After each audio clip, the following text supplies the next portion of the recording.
We are here with City of Confusion, the battle for Wei during TED 1968. This is a high-flying dice game, and it just won. It's by Paul Rohrbaugh. It just won the Charles S. Roberts game for desktop publishing, which kind of spurred me to finally get it to the table. It's a game I've been wanting to play for a while. The Battle of Wei is fascinating for me, as is the rest of the war, as anyone who watches these with any regularity knows. Kind of obsessed. This is my fourth game by High Flying Dice. Reign of Missiles, which I did some videos for. St. George's Valor, which is a solitaire-only game that I didn't really care for. And then Till Darkness Goes, which is a simple game similar to this in how it plays. But it's like a siege, so the defenders are pretty hemmed in as to what they can do. It's the Republic of Korea Marines in Vietnam, the Battle of Tra Binh Dong, 1966. So this is a similar system, and from reading the rules, I think I'm going to like this one just a little bit better. It's a little bit more open, and it's the Battle of Wei, which I really like. So let's look at the map. It's actually really big. So this game comes in a sleeve that's about this big. It's a little bit bigger. I put it in this sleeve protector, but it comes in basically what you would get a magazine in, like a strategy and tactics magazine in that sleeve. So this is 4 11x17s that are folded up. You can see I've taped them down, and you kind of have to trim the edge, but they line up pretty seamlessly. Beautiful map. I don't know. I'm disposed to like this game anyway. Let me stand up. So maybe it doesn't look like much from there, but I don't know. Just the way it's laid out, the detail involved, I really, really like it. So let's kind of talk about what the game is. Oh, so yeah, back on components. 4 maps that make this basically 24x36 map. So definitely way more than I expected. I expected something on 11x17, honestly. So this was a nice surprise. Counters, there are 2 full sheets of counters, and I went for the upgraded mounted counters that you saw in the Reign of Missiles. 2 sheets, and that's part of what has taken me so long to get to this game, is cutting out 2 sheets of double thick counters was kind of a pain, but they're absolutely beautiful. I mean, the artwork he puts on these, I mean, even just these, the stark contrast there, I really, really like the artwork. You can see some of my miscuts there. I think the counters were slightly misaligned, but I mean, like 32nd of an inch, and I just noticed because I noticed that kind of thing. But absolutely beautiful, good thickness, just kind of a pain to cut out, but that's on me. That's what I wanted. So this is kind of standard thickness. And I went for the upgrade kit and got cards, which I've cut out here, and these just come on basically 110-pound cardstock, and my wife lovingly cut these out for me.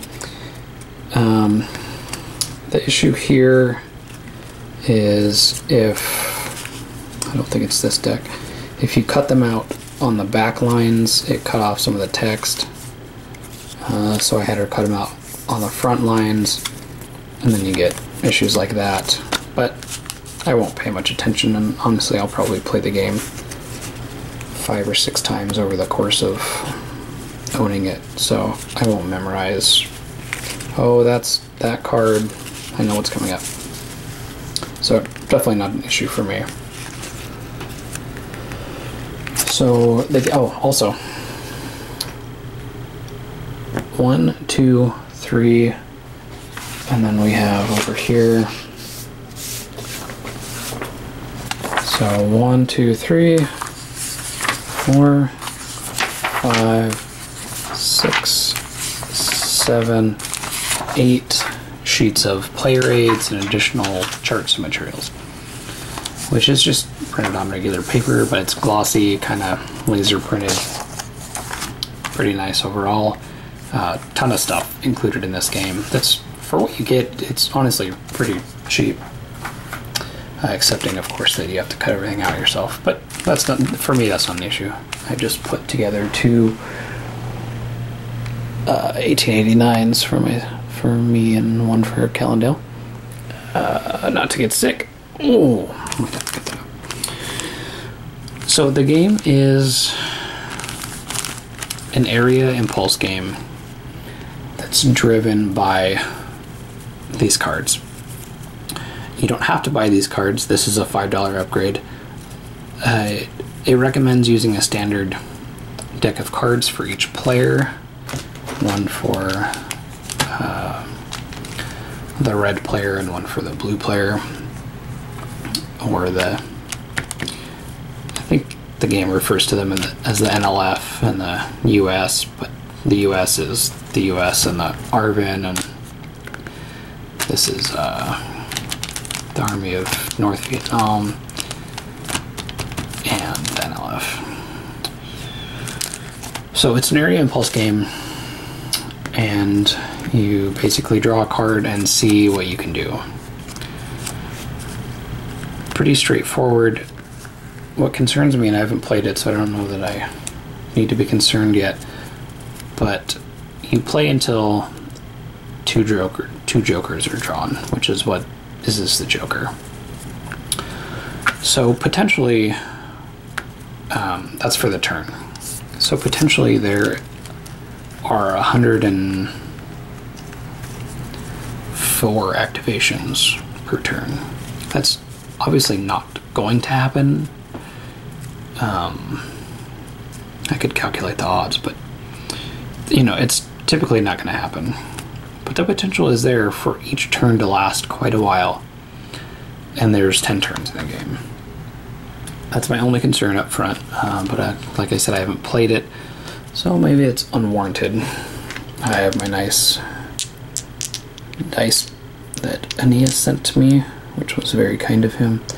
I'm going to use these. You need a D6 and a D10 to play the game, and in all the Roar games that I've played, the 0 is a 0.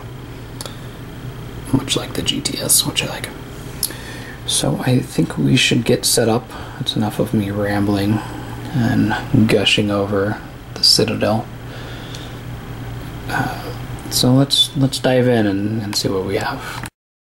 Just wanted to come back and show the order of battle all set up. It's a thing of beauty. I really like that they provided this. Super functional, everything's laid out really clearly. I didn't notice before, but these player aids are left and right. This is turns 1 through 5. And then 6 through 10 here. Victory points are here. We have all the reinforcements on them. All set up. Absolutely beautiful. And we already have some corrections before we get started. I just wanted to point out the Arvin/US player is called the South Vietnamese player, and the North Vietnamese NLF player is called the Communist player. And also, I mentioned that you play until 2 jokers are drawn, but you don't actually put the jokers in here until the deck is gone. So there's 50 cards in there, potentially 202 card draws. However, I don't think that's going to be an issue at all, because if all the units on the board are on their activated side, which is the pink stripe, then the turn has to end because nobody can do anything. Both players pass. End of turn. So I don't think 200 activations will actually be an issue. They're also drawn. It's not just the activation. They're used to resolve things, which we'll see as we go along.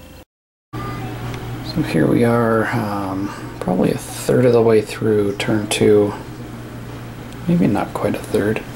You can see here, down here, and out there we have some reinforcements coming on. I have recorded some stuff earlier, but I was making assumptions and not finding right charts and stuff, so I won't use those. The game's going pretty smoothly. I had a reset. I wasn't playing the close assaults properly. I didn't realize that there's a separate. The close assault rules refer to this chart, but that's this chart. I just didn't realize that there was another one. So we reset, and they are actually pretty tough. But when they work, they're very effective. So the first turn we didn't end on cards. There was no need for 200 pulls with the limited number of units on. Now I guess we're about 10 or 15 into each deck, and still plenty of guys to do stuff with. But victory points wise, it is the Communists with 18 and South Vietnamese with 11. Even the victory point shits I like. So we'll continue. Not really sure how the tides are turning. The US did take some optional reinforcements. I can definitely see the Pavin doing the same thing. So we're just now at the end of turn 2. Not much has happened on the board. Movement's pretty slow. Everyone's pretty much activated. And again, I've gone through more than half the deck, but we're not getting to the jokers. I'm wondering if it would make more sense if the jokers just went in the deck and then on the second one that turns over, because there's not really any uncertainty now. There's potentially more units on the board, but once these guys come on, they're going to be really, really weighted in the Americans' favor, which is historically accurate, but I don't feel like there's going to be much hard fighting in here. It'll just kind of turn into a bit of a grind, and they'll start pushing them back. And again, it's all historically accurate. I just don't know that I want to take another 5 hours to play it out. I think I've learned my lesson. I don't like area impulse games, solitaire, and that's on me. The game's actually a lot of fun. Maybe fun's not the right word. It's engaging in a historical sense.